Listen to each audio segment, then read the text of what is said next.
Okay, I tell you what, let's make this clean. What we're going to do is we're going to go from this.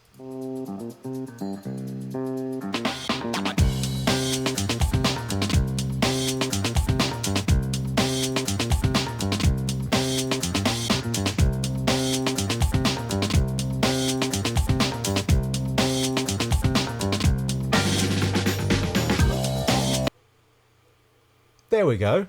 A whole, fresh, clean start, which is exactly what was needed. I'm hoping we have an image. I can see an image, and I'm hoping we have audio at this point. This is the problem when you are using OBS software, which is the free software that I am using right now to stream. So I'm hoping that everybody is working. I just need to have a check on the chat. Whew. Technology. As a man, it's very difficult to multitask. Very difficult to do more than one thing at a time. I am trying to do 17 things at once, which is a very difficult challenge for me. I can't even tap my head and rub my belly because it is impossible for me.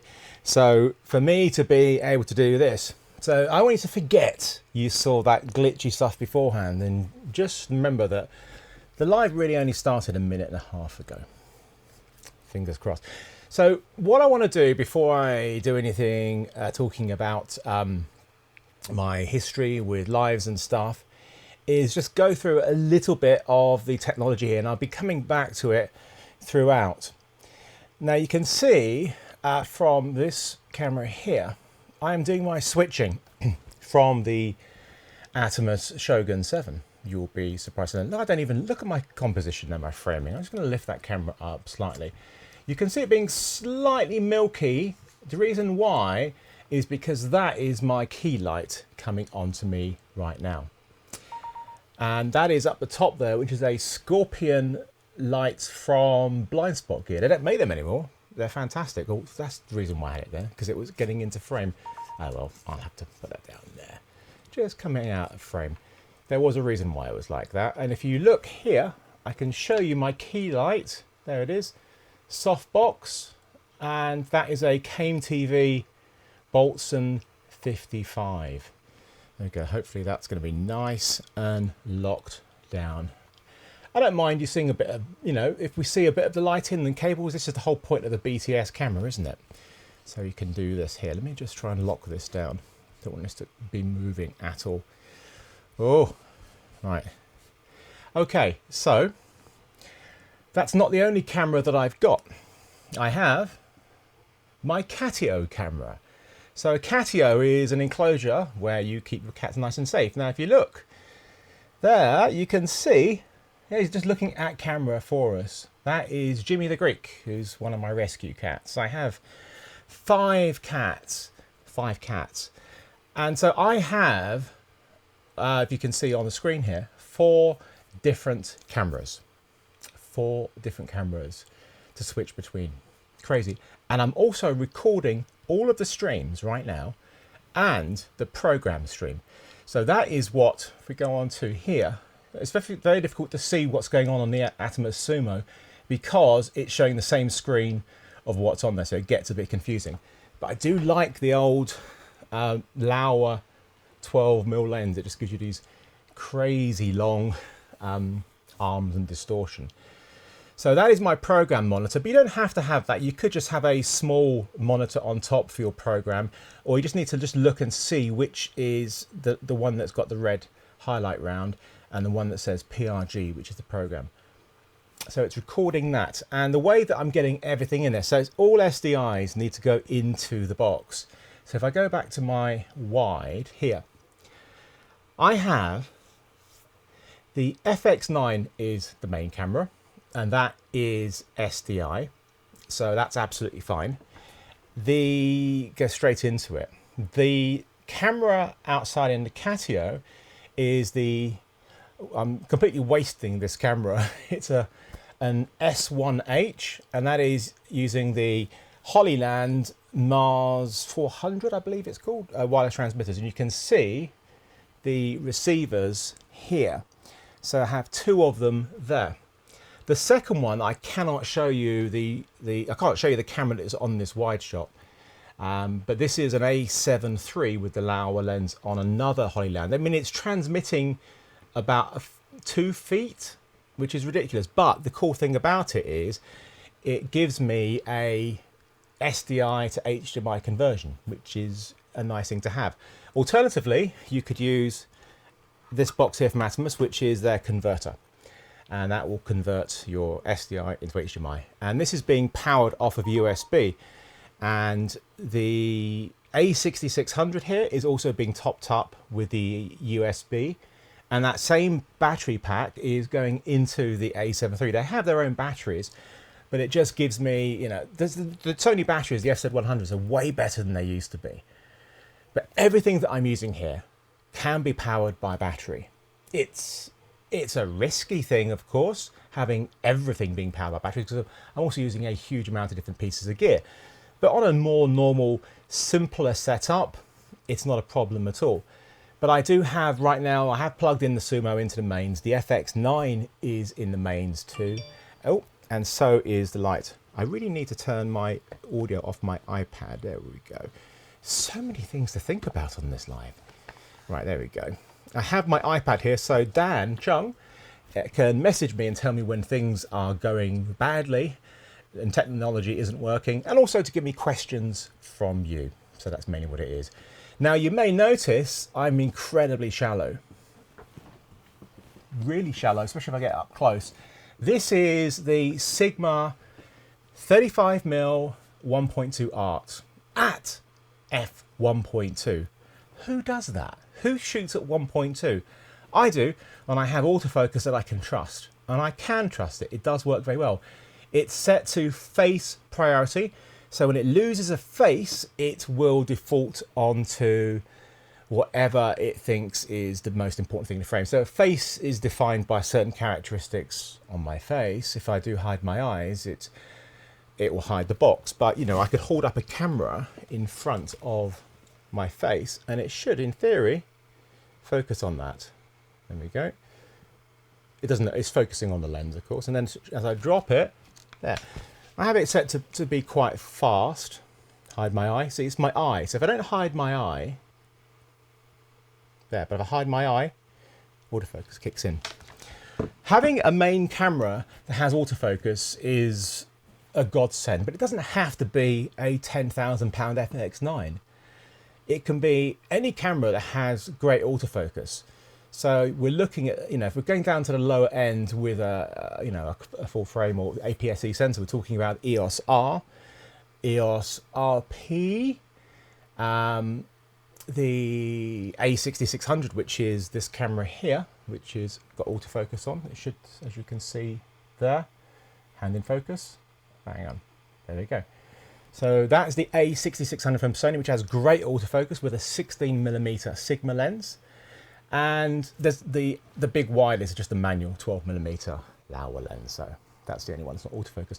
But if you're going to be filming a face, you really do want to have autofocus, because there's nothing worse than having somebody's out of focus. Now, of course, we could go deep depth of field and not have to worry about that. And that's what I would have used to have done. I stopped down to maybe 5.6, and it would easily have covered any sort of movement that I was doing in this sort of position. If you're going to shoot 1.2, you really do need to have autofocus on, really. So going back to the technology of what I've got. So I say the Sumo is my program monitor. I don't necessarily need to have that. I could just have a smaller screen on top. So if you look up there, that is the Atomos Shinobi SDI. So what that is showing me is the FX9's display with all the information, including the square around the autofocus and stuff. And that is really useful for me. But I could have that as my program monitor. You don't need to have that. It's just if you want to have a screen just as a confidence thing, because the first time I used this setup, I didn't have an additional screen. And you're supposed to keep looking at the camera because I'm talking to you. But kept missing that I didn't have, you know, it's when you've got it on here, you've got to make sure that the red is there. And it is easy to miss when you are looking at the screen. So that's why having an extra screen, nothing that hasn't to be as big as a smaller screen, like a Shinobi, is ideal. So all of the 4 SDIs are going into the back here, and they're all coming out of a single HDMI, which is here. And that is going into this little thing, Camlink 4K. That cost me about £90 about 4 months ago, and you know, that was, you can't get them for love nor money right now, but there's other things out there which are very similar. And you know, it's a godsend, really. You could just, you know, if you wanted to go completely bare bones, just a single camera, that just go straight into that. The benefit of having the Shogun, of course, is multi-cameras and having that ability to switch. We can switch with OBS, but it's fiddly because you have to highlight, you have to go over to part of the screen and then click on it. Whereas this is so nice and easy. Say hi to Jimmy. It's a beautiful day. Should have been outside. But, and then we can look at the screen, and then we can go to the wide, and then here. And it's important, the positioning of it as well.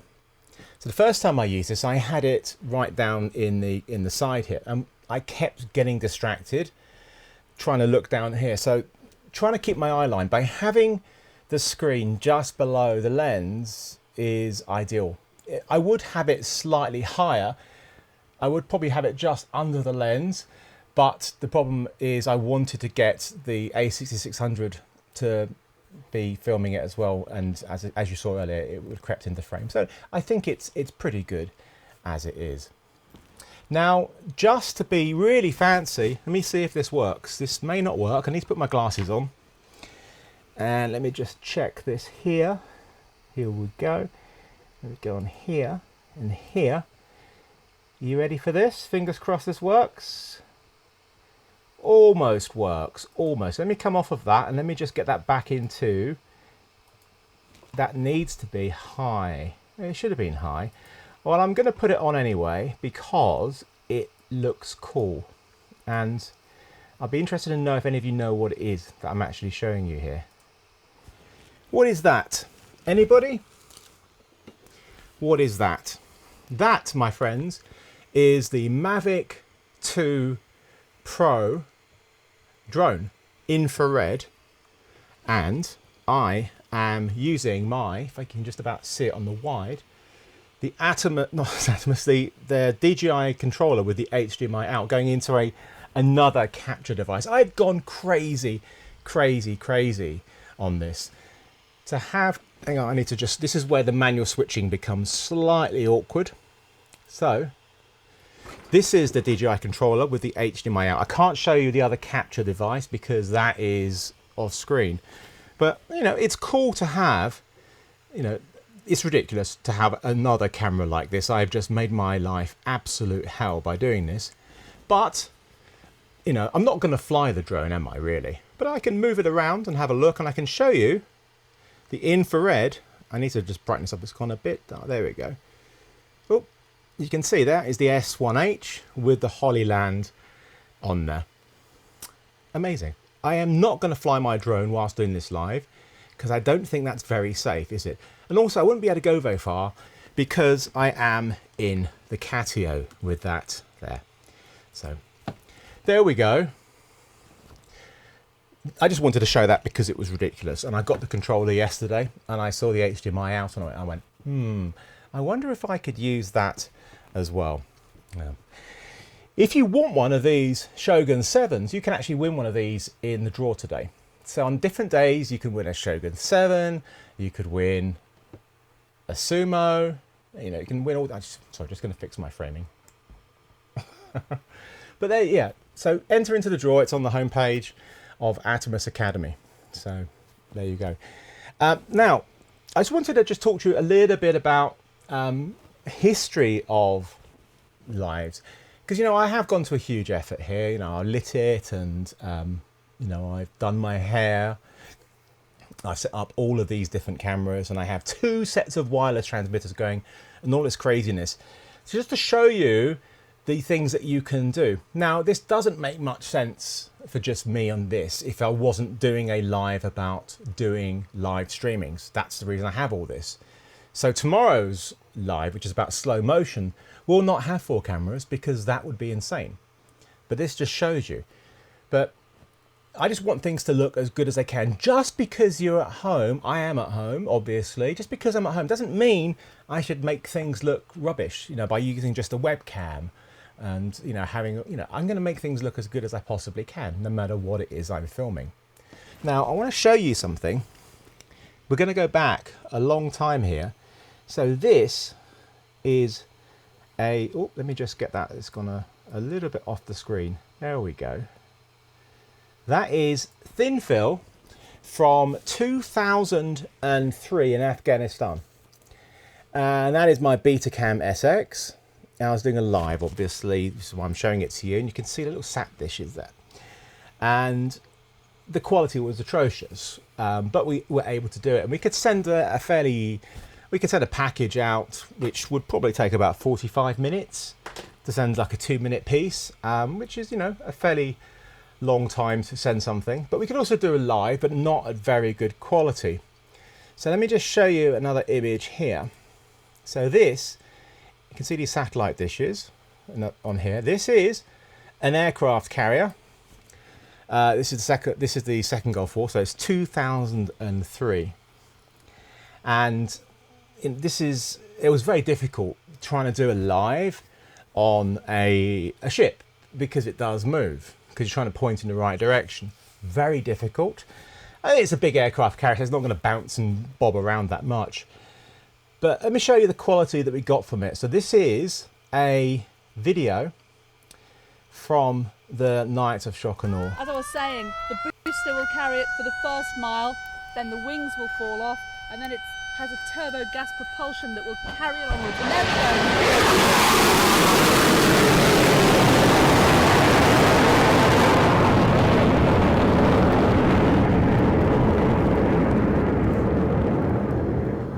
Wow.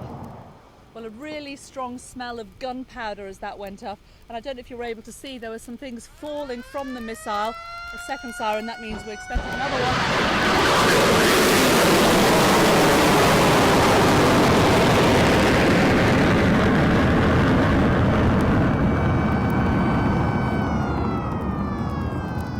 Again, the sound very loud, the smell quite extraordinary. Now we reckon that these missiles will probably reach Iraq. They could probably reach Baghdad from where we are in about an hour, because they do fly in a very circuitous route to avoid things. Another siren. But the captain told the crew a short while ago that they're going to expect a lot more of these tonight. He says Operation Shock and Awe on this ship has begun in earnest.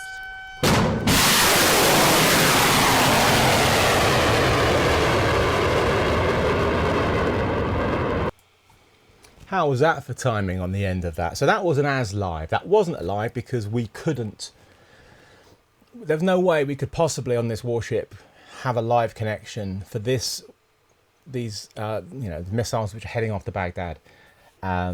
So we did an as live. So as soon as we knew, and we kept on repeating at the start until we knew that they were actually going to go off. We didn't know. Actually, just after that last missile went off, another one went off, and it landed about 10 meters just off the side of the ship from us. So scary stuff. But that was 10 frames per second was the quality they were able to get, which was on average rough. You know, we were thinking anything, you're never going to get anything like 25p or anything higher than that on these old style lives using satellite dishes. But that was actually amazing technology then. Going back even further, when I first started at Sky News, it was 89, I think it was maybe the year 1990, 91, we got our very first live truck. So it was a terrestrial link, which would then send your signal over to the biggest tower, which, you know, would be Crystal Palace or something in London. So very few places you could do a live in the UK, very few places. You just need to have a clear line of sight to one of these big towers. You know, run a long cable, cable out to your camera, plug it all in. It was a really cumbersome, complex thing. you know, you look at news now, and news is live everywhere. When we got a first satellite dish, like 3 years later, the freedom was enormous. To be able to go to anywhere in the UK, and, well, we could go any further, but it was in a truck, and then point up and then get a live signal was amazing. But, you know, you're still all tethered up, and it was all very complicated, and the amount the truck cost was just crazy. So now, you know, with 4G phones, we can do things anywhere we want. You know, if you really want to, you know, you can do a live holding up your phone in portrait style and like that. And the quality of an iPhone is pretty good. But, you know, if you're at a base like I am right now, there's nothing stopping you plugging in and using, you know, your home internet connection and making an effort in every way. Comes to audio. So I have a lav mic. Yeah, black cat. A lav mic, which is a wireless one going straight into the FX9. So the way that I've got the audio set up on the Shogun 7 is I selected audio track 1 to be the audio that sends out no matter what I select, but you can switch audio that matches with each shot if you want to. You know, so if I pressed shot 4, then if I had it set to follow audio, the audio from the cat here with the nice birds and the tweets and stuff would come through. But I don't want that because I want you to hear me. So there you go. Let me just adjust my mic because I think I may. Oh, I now just dropped my mic because I didn't want it in. I didn't want to have my mic in shot here. Now you can get. I'm going to put it on there now just to save grief because there we go. Hang on. Let me put it up through here. Lucky that's not a camera that's going up through seeing my chest. There we go. I hate seeing a mic in shot, but just to save on rustling, there it is. Now, what I would often do normally, actually it's just out of frame up there, is my Rode NTG4. And I use it on a boom going into the FX9. Why am I not doing it today? I don't know. I just thought I would use a lav mic today. Just, there we go. So anyway, I've kind of gone through a lot of things here. The technology that we have for lives is amazing. OBS, the software, you know, it is, for me, it's a great piece of software and it is free. The biggest downside with it is simply it could, you know, if it crashes, it's a bit of a nightmare. At least it doesn't lose everything. So you reload it, you start your streaming and it carries on. And the only other thing that I use is quite frequently, there's a lag on the audio from the HD capture device, the 4K capture device, the Camlink, of about 100 milliseconds. So I use a piece of software called Audio Hijack. So I use Audio Hijack and I put a delay in there, and I use another piece of software called Loopback Audio, which creates an audio source.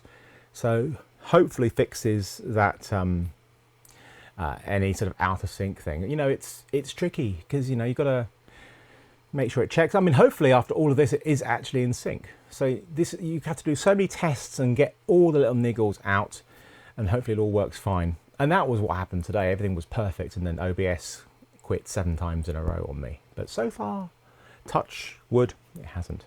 Oh yeah, you probably not noticed the most important piece of gear here. That is my Bert. Bert there. I have 2 other cats over there, but you can't see them because if I point the camera that way, it's so messy. I'm just going to be too embarrassed. Anyway, I think I might have some questions. Oh, I'm going to say hello to Hong Kong. Hello, Hong Kong. Singapore and Moscow. Somebody is up at 2:30 a.m. in Hong Kong for this. I feel very privileged that you would do this for me. It is nice to have, you know, people tuning in for these sort of things. And Bulgaria as well.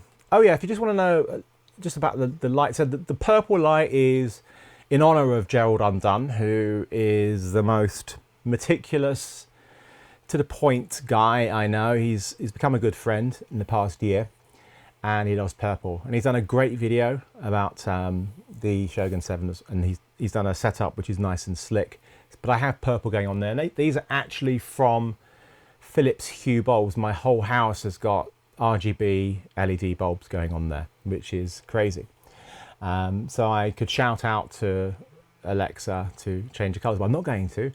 The only other thing I do have is the light that you've got on the filing cabinets there is actually from the, what's it? It's the Aperture MC, the RGB light, which is absolutely fantastic. So it's added a bit of an accent on that. And I can, with my app, hopefully change the color of that. Yes, their app is just amazing. So let's leave it on blue for a while. There we go. Oh, so much gear, so much technology. It's crazy. But I'm happy to take questions. Dan's going to feed me some questions. And I think I've gone through all of the gear. Yeah. The only other complicated thing can be is if I don't have Dan on here giving me questions, and if you've ever tuned into one of my lives, you know that it is difficult to read comments and questions and then reply, because it's another multitasking, because you cannot talk and read at the same time. So, I mean, a good solution, if you have, if you're doing something like that and there's lots of questions coming through, a good thing to do would be, an old TV news trick would be to use an earpiece, or in this case, an AirPod Pro. Is it going to focus on that? I think you can see my face too much. There we go. An AirPod Pro. Look at the bokeh on that. Look how shallow that is. So I put this in my ear, and I'd have Dan phone in and hopefully have the volume down low enough so you won't hear him talking, and he could feed me questions and stuff. So pretty cool, huh? That's what I would do anyway. But if you don't have somebody, then you just have to find a way of having being able to read the questions, and having, again, in your eye line is really important. And we have some people watching in Italy, somebody from down the road as well, and somebody from Iran. Amazing, fantastic. So okay, we've got some questions. So question to the Atomos: do you ever have to capture video from computers, such as one sent to a projector? Now, I use screen captures quite a lot for tutorials and stuff, and you can use software like ScreenFlow, or you can just use like QuickTime on my Mac and just capture the whole thing, but it gives you some funky frame rates and stuff like that. But alternatively, if you're talking about plugging in, using, say, an Atomos plugged into your computer and capture that, so yes, you can absolutely do that. So, and I've done that as well. So in my masterclass for MZ, the filmmaking for photographers, episode 6 post-production, I had the Shogun, the Sumo up here, and it was plugged in, and I was sending a 4K signal to it and recording what I was doing on the computer. And because that episode, because its post-production was just an HD edit, it was 2 hours long, I was able to use that 4K ProRes. I believe I recorded it in LT, didn't need to be anything high for that, and it worked really well. And so you can absolutely capture a computer using an Atomos like that. And when I'm doing my reviews, I record the screens and the menus of the cameras all the time.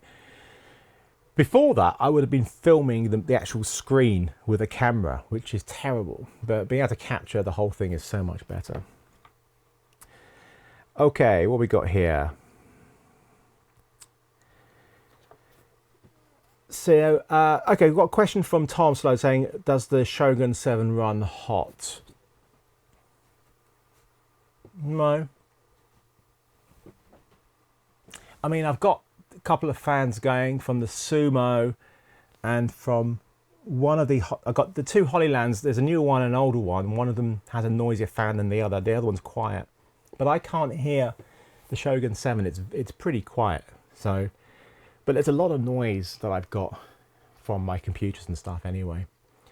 But no, I can't hear it, and it seems very quiet to me. Okay, what lav mic am I using? So this is the Sony UWP set. So it's like going into the MI shoe, which is a nice simple way of using audio with a Sony camera. especially FX9. It means I can have that on there, and the channels can go into 3 and 4 for radio mics, and I can leave 1 and 2 set for my XLRs, which is a really nice way of doing things. But I just got, and I wish I'd had them with me to show you, just got the new Rode Wireless Go White Edition. So cool. And it comes with a white lav. And I think a white lav would look so much nicer than the black one right here. But I say, they don't do green ones. So I think, you know, I wear green, I wear black, I wear blue, and red sometimes as well. So I would like Rode, if you're listening, to make some of your lavs in those colours, please. Or anybody else if Rode can't do it. Anybody who's watching right now, multicoloured lav, you know, not a rainbow lav mic, because that's not going to match much. But I don't know why somebody doesn't make affordable lav mics in different colours, which could just clip onto your colours there. Anyway, so somebody called Julian Wakefield, who I do know very well. Hi Julian, miss you. One of the last human beings I saw, a friend that I saw a couple of months ago. In fact, the frustrating thing is we were going to meet for dinner to catch up, and we did it. I was not feeling super great, so I said let's do it next week. Of course, next week was when lockdown started, so I missed out on that. So what do I use to get the shotgun into the computer? So what I'm using is basically the FX9 right now, because it's all the audio is coming through the SDI, which is great. It all can come through the HDMI, so you have the audio coming in that way. Alternatively, you could use different things. I don't know if you can see it here if I go to the wide. it's just out of frame and I can't. It's just there, but let me see if I can just pan the camera slightly. There is my Apogee Duet, and that has XLRs, so you can bring it in there. So you could use that. There's loads of devices which are USB, and you can just plug your XLR mic straight into that. So that's what you could use.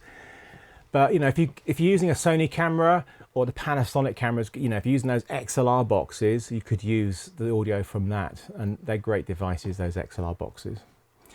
Alternatively, if you want to use like the Rode VideoMic NTG, that works as USB-C straight into the computer. So although, you know, if you're doing multi-camera, it's not ideal because you're not going to record your audio on there. But if you're just going straight, you know, one camera into OBS, it works as a native mic straight in by USB-C. Loads of options you got there. All right, so some more questions here. So I've also got other hardware that I could use which will get me past this OBS, and it would have probably made sense, to be honest with you, if I'd used it. That's the Teradek Video Go, the new one. So the Pro was the previous one and the Go is the new one, and it's great. It's a nice box, and you can connect up to, you know, YouTube and Facebook and stuff like that, and you can, and it's rock solid. It does need to go through an iPad though, or an iOS device. It doesn't go through the computer, so that's the one downside to it. But it's great piece of hardware that I've used. There's other stuff which I don't know about because I've not used them, but from personal recommendations, then yes, that is a great system. So okay, I think this is a question for Atomos about Sumo creating XML for Premiere, so I'll let Atomos answer that one. But it's, yeah, I think you need to use, it's the way that the XML file that comes out, the FCP Final Cut Pro XML comes out. Premiere is fussy about these things. You just need to use a piece of software to convert it, which I think is called XCC. There. So, right, as I say, you do need to make sure that all of your cameras match frame rate and resolution for their outputs. They don't need to be actually set physically to that. So it's 1080, I've got them all set to 1080i 50 outputs, but you know, they're still 4K. So because the worry you could easily have is you could set it all up for your live and then go and do something recorded and you completely forget to change it back, which has been done before. Julian would never have recorded anything in HD accidentally.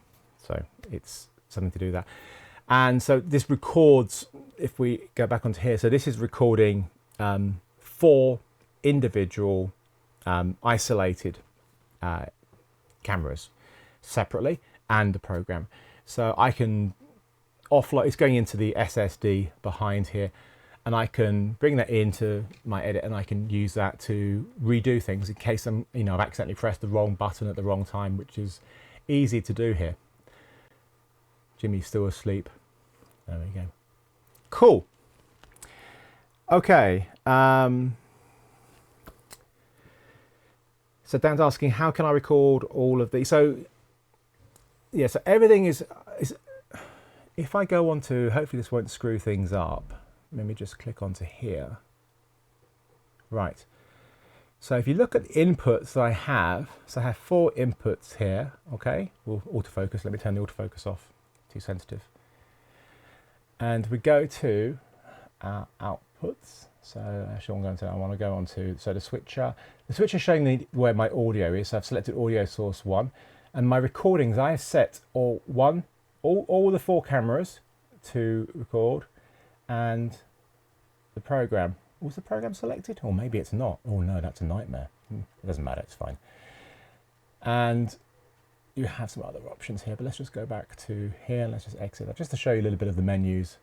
But yeah, so it's nice to be able to record everything like this. I mean, I've not, completely honestly, I've not shot anything like this. But if you were doing something like an OB with a concert or something like that, something like this would be really nice to have. To have something like this with matching time codes for multi-camera would be so easy. Yeah, you're doing a live mix right now, but you could just bring it into your edit system and then just redo it yourself if you've not quite got it right. Cool. So maybe just take one last question, and then we're going to wrap it up. So tomorrow I'm doing another live at the same time about high-speed recording using the Shogun 7, or if you've still got the Atomos Inferno, things like that, and the benefits you can have from using them for high-speed recording, but also talking about slow motion in general and how cool it is. I actually did a, so let me go back on the main camera, I did a slow motion live at 180 frames per second live on Facebook. It wasn't at all, it was a complete lie, but some people believed it because you can't do it, because it's recording in slow motion, but it's still outputting real time. I just recorded it and then played it out of the camera and pretended it was live. I'm such a fibber. There we go. Okay. Oh, there is some more questions. Does every viewer really hear the difference between a lav mic and a boom mic? Yeah, so the way that I would record audio properly on a recording is dual mic setup. Now a lav mic and a shotgun boom over the top, because it's not just about the sound quality. Now obviously this is very close, but any rustling of clothes, we're going to hear it. That, if we had a boom mic over me, it's a beautiful backup. Now the great thing about a directional shotgun like a Rode NTG4 is it doesn't need to be anywhere near as close as this lav mic to sound as good as this. So it's about safety, having 2 different setups for audio, because right now, am I monitoring? No. I mean, I do have some headphones. Oh yeah, it's working. Which is on a very long set of headphones.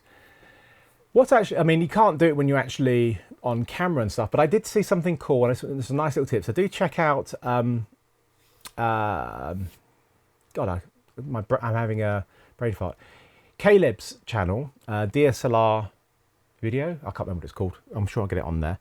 And he had a great tip for wireless headphones. So Bluetooth doesn't work. If you're trying to use a Bluetooth transmitter from your camera and having wireless headphones for Bluetooth from a camera, it's no good because the lag is too much. But using a Rode Wireless Go or those sort of type small, really small devices, which are Wi-Fi based, you can have a lag-free wireless headset, headphones, which you can just have on you and quickly check and things, rather than have to keep running up to the camera and listening to the earbuds. It's a nice little tip. DSLR video shooter. There you are. DSLR video shooter.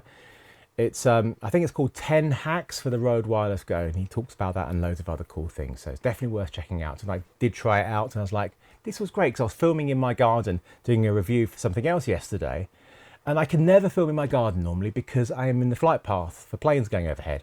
No planes. So for the first time in 25 years of living here, I was able to film a review in my garden, which was nice. Anyway, so I am going to wrap it up. Don't forget, you can win a Shogun 7 today by entering in the draw. And oh, I think I've got one more question which I may have to answer. Somebody's asking about trade-ins on the Shogun. Well, I'm sure Dan can answer that in the trend. I say this is when you slow things down because you're looking at the thing there. He says there's no trade-ins, but we have an amazing offer of free Shinobi SDI. There you go. All right. So what I'm going to do now is I'm going to say goodbye, and I'm going to try and get this right and switch to the outro. Fingers crossed. Don't forget, enter the draw to win a Shogun 7 today. So fingers crossed. Here we go. Thank you very much. I'll see you tomorrow at 7. Have a great night, everybody.